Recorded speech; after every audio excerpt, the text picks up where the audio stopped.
Hi guys, Jeff here from TAP. We've just got an interesting case in the workshop that I'd like just to share a couple of things with you. So this car presented to us today, it's a Kia Cerato, 2015 model running the 1.8 G4 NC petrol motor.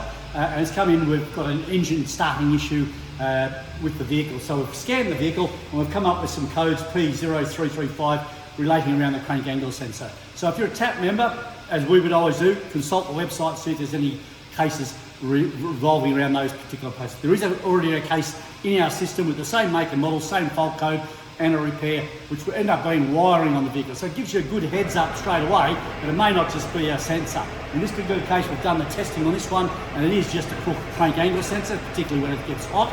But again, using the repair solutions on the website, it can give you a really good heads up what else to check.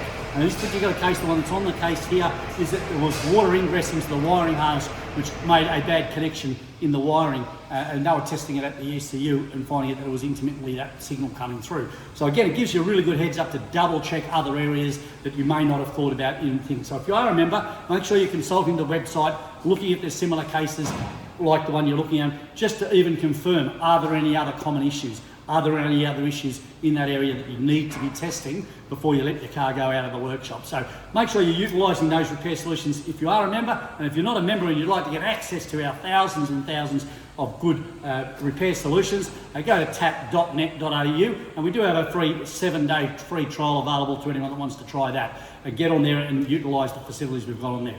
Hopefully that helps you out. We'll see you next time.